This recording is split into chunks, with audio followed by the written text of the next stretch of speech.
ನನ್ನ ಖುಷಿ ಏನು ಅಂದರೆ ಕರ್ನಾಟಕ ರತ್ನ ಪದ್ಮಭೂಷಣ ಅಣ್ಣವರು ಅವ್ರು ಒಂದು ಸಲ ನಾನು ಮೌರ್ಯ ಸಿನಿಮಾ 100 ಡೇಸ್ ಫಂಕ್ಷನ್ ಇತ್ತು. ಆ ಸಿನಿಮಾಗೆ ನಾನು ಆ್ಯಂಕರಿಂಗು ಏಟ್ರಿಯಾ ಹೋಟ್ಲಲ್ಲಿ. ನಾನು ಅವಾಗ ಟೆಲಿವಿಷನಲ್ಲಿದ್ದೆ. ಸೊ ಆ್ಯಂಕರಿಂಗ್ ಮಾಡ್ತಿದ್ದೆ. ಬ್ಯಾಂಕ್ವೆಟ್ ಹಾಲು ಚಿಕ್ಕದೇ ಇತ್ತು, ಏಟ್ರಿಯಾ, ನಿಮಗೆ ಗೊತ್ತು, ಆ ಹಾಲಲ್ಲಿ ಇದ್ವಿ. ಸೊ ಅಣ್ಣವರು ಬಂದು ಕೂತ್ಕೊಂಡಿದ್ದ ತಕ್ಷಣ ಕಾರ್ಯಕ್ರಮದ ಮಧ್ಯದಲ್ಲಿ ಬಂದರು ಅಣ್ಣವರು.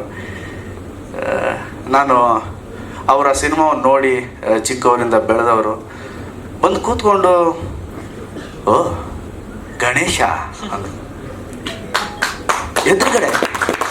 ನಾನು ಇಷ್ಟೇ ಸ್ಟೇಜ್ ಮೇಲಿದ್ದೇನೆ. ಓ ಗಣೇಶ ಅಂದರು. ಮಯೂರ, ಬಬ್ರುವಾಹನ, ಕವಿರತ್ನ ಕಾಳಿದಾಸ, ನನ್ನ ಹೆಸರನ್ನು ಹೇಳ್ಬೇಕಾದ್ರೆ ನನ್ನ ಮೈಯೆಲ್ಲ ಜುಮ್ಮಂತು. ಸೊ ಇಳಿದ್ಬಿಟ್ಟು ಹೋದ್ಮೇಲೆ ಚಿತ್ರಶ್ರೀ ಇದ್ರು ನನ್ನ ಜೊತೆ. ಅವ್ರು ಬಂದು, ಏ ಗಣೇಶ, ಅಣ್ಣವ್ರು ಕರೀತಾ ಇದ್ದಾರೆ ನಿನ್ನ ಅಂತ. ನಾನು ನನ್ನ ಕರೀತವ್ರೆ ಅಣ್ಣವರು? ಹೌದು, ನಿನ್ನೆ ಕರೀತವ್ರೆ. ನಂಗೆ ನಂಬಕ್ಕಲ್ಲಿ ಹೋದೆ. ಈಗಲೂ ಅಣ್ಣವ್ರ ಜೊತೆ ನಾನು ಕೆಳಗೆ ಕೂತ್ಕೊಂಡಿದ್ದೀನಲ್ಲ ಫೋಟೋ, ಅದೇ ಕಾರ್ಯಕ್ರಮದ ಮಯೂರ 100 ಡೇಸ್ ಪ್ರೋಗ್ರಾಮ್ದು. ಸೊ ಒಂದಷ್ಟು ಮಾತುಕತೆ ಆಯಿತು. ನನಗನ್ಸೋದು ಅವರು ಒಮ್ಮೆ ಗಣೇಶ ಅಂದಿದ್ದನ್ನು ನಾನು ಇವತ್ತಿನ ತನಕ ನೆನಪಿಸ್ಕೋತಾ ಇದ್ದೀನಿ. ಇವತ್ತು ನೆನಪಿಸ್ಕೊಂಡ್ರು ನಂಗೆ ರೋಮಾಂಚನ ಆಗುತ್ತೆ. ಅಂಥದ್ರಲ್ಲಿ ಅಂಥ ಒಬ್ಬ ಮೇರು ನಟನ ಮೊಮ್ಮಗ ಎಷ್ಟು ಅದೃಷ್ಟಶಾಲಿಯಾಗಿರ್ಬೇಕು. ಅವರ ತೊಡೆ ಮೇಲೆ ಬೆಳೆದಿದ್ದಾರೆ, ಅವ್ರ ಜೊತೆ ಹತ್ತಿರದಿಂದ ನೋಡೋ ಅದೃಷ್ಟ, ಅವ್ರ ಮಾತುಗಳು ಕೇಳಿದ್ದ ಅದೃಷ್ಟ. ಹ್ಯಾಟ್ರಿಕ್ ಹೀರೋ ಶಿವಣ್ಣನಂತಹ ದೊಡ್ಡಪ್ಪ, ಪವರ್ ಸ್ಟಾರ್ ಪುನೀತ್ ಅಂತಹ ಚಿಕ್ಕಪ್ಪ, ಇಷ್ಟೆಲ್ಲ ಇದ್ರೂ ಕೂಡ ವಿನಯ್ ಒಂದು ಆಕ್ಚುಲಿ ಸಿಂಪಲ್ ಅನ್ನೋ ಪದ ಸುನಿಗಿಂತ ವಿನಯ್ಗೆ, ವಿನಯ್ ಅಂತ ಯಾರು ಹೆಸರಿಟ್ರು ಗೊತ್ತಿಲ್ಲ. ಸೊ ವೆರಿ ಸಿಂಪಲ್, ಆರಾಮಾಗಿರ್ತಾರೆ, ಯಾವುದನ್ನು ತಲೆಯಲ್ಲಿ ಇಟ್ಕೊಂಡು ಓಡಾಡಲ್ಲ ಭಾರವಾಗಿ. ಸೊ ಒಳ್ಳೇದಾಗಲಿ ವಿನಯ್ ಅವರೇ, ನಿಮಗೆ ಈ ಸಿನಿಮಾ ದೊಡ್ಡ ಯಶಸ್ಸನ್ನು ಕೊಡಲಿ. ಈಗ ರೆಕಾರ್ಡ್ಸ್ ಅಂತ ಏನು ಹೇಳ್ತೀವಿ, ಆ ರೆಕಾರ್ಡ್ಸ್ನೆಲ್ಲ ಮೀರಿ ಈ ಸಿನಿಮಾ ಆಗಲಿ. ಆ್ಯಂಡ್ ಅದು ಒಳ್ಳೇದಾದರೆ ನಮ್ಗೆ ಒಳ್ಳೇದಾಗಲಿ. ಓಕೆ, ಈ ಸಿನಿಮಾವನ್ನು ದಯವಿಟ್ಟು ನೋಡಿ ಎಲ್ಲರೂ. ಫೆಬ್ರವರಿ 8 ರಿಲೀಸ್ ಆಗ್ತಾ ಇದೆ. ನಾನು ಅವಾಗಲೇ ಹೇಳಿದೆ, ಸುನಿ ಅಂದರೆ ನನಗೆ ಸ್ವಲ್ಪ ಪ್ರೀತಿನೂ ಇದೆ, ಪ್ಲಸ್ ಆತನ ಬರವಣಿಗೆಯ ಅಭಿಮಾನಿ ಅಂತ.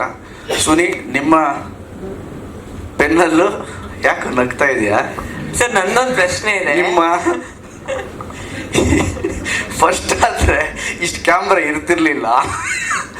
ಈಗ ಹೀರೋ ಏನಪ್ಪ ಡೈರೆಕ್ಟ್ರಿಗೆ ನಿನ್ನ ಅಂತ ಅಂದ್ಬಿಡ್ತಾರೆ ಅಂದ್ಬಿಟ್ಟು ನಿಮ್ಮ. ಓಕೆ, ಒಳ್ಳೆ ಸಿನಿಮಾ ಬರಲಿ. ನಮ್ಮದೊಂದು ಅನೌನ್ಸ್ ಮಾಡಿದ್ದೀವಿ. ಯಾರೋ ಪ್ರೊಡ್ಯೂಸರ್ ಬಂದರು, ಹೋಗ್ಬಿಟ್ರು. ಯಾರು? ಇಲ್ಲಿದ್ದಾರೆ ಇದೇ ನೀವಲ್ಲ ಮಧ್ಯದಲ್ಲಿ ಯಾರನ್ನ ಕರ್ಕೊಂಬಂದಿದ್ದಾರೆ. ಸುನಿ ಚಕ್ಕು ಬೌನ್ಸ್ ಆಯಿತು. ಓಕೆ, ಸೊ ಇಡೀ ತಂಡಕ್ಕೆ ನನ್ನ ಕಡೆಯಿಂದ all the best. Suni, Vinay ಅವರೇ, ಆ್ಯಂಡ್ ಇಬ್ಬರು ಬ್ಯೂಟಿಫುಲ್ ಹೀರೋಯಿನ್ಸ್. ನಿಮಗೂ ಒಳ್ಳೇದಾಗಲಿ. ಆಲ್ ದ ಬೆಸ್ಟ್ ನಿಮಗೂ. And thank you very much. ನನ್ನನ್ನು ಸುನಿ ಸರ್ ಬಗ್ಗೆ ಹೇಳ್ತಿದ್ರಲ್ಲ, ಒಂದು ಪ್ರಶ್ನೆ.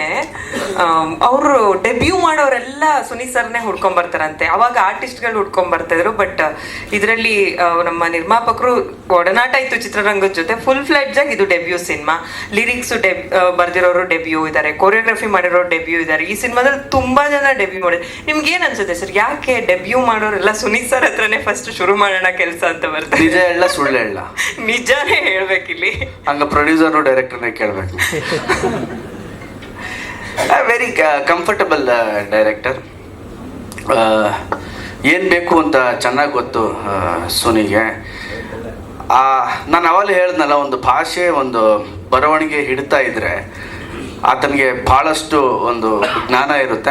ಏನು ಕೆಲಸ ಮಾಡ್ತೀವಿ ಅಂತ ಚೆನ್ನಾಗಿ ಗೊತ್ತಿರುತ್ತೆ. ಸೊ ಆ ಕೆಲಸಕ್ಕೆ ಯಾರ್ಯಾರು ಬೇಕು ಬೆಸ್ಟು ಅದನ್ನು ಸುನಿ ಸೆಲೆಕ್ಟ್ ಮಾಡಿದ್ದಾರೆ ಅಂದ್ಕೊಂಡಿದ್ದೀನಿ. Super, thank you so much sir. Thank you. ಒಂದು ನಿಮಿಷ, ವಿನಯ್ ಸರ್ ದಯವಿಟ್ಟು ವೇದಿಕೆ ಮೇಲೆ ಬರಬೇಕು. ಸಿನಿಮಾ ತಂಡದ ಪರವಾಗಿ ಒಂದು ಸ್ಮಾಲ್ ಗಿಫ್ಟ್. ರಾಜಸ್ಥಾನ ವೀರಕುಮಾರಿ ರಾಜಸ್ಥಾನ ವೀರಕುಮಾರಿ ಗಣೇಶ್ಗೆ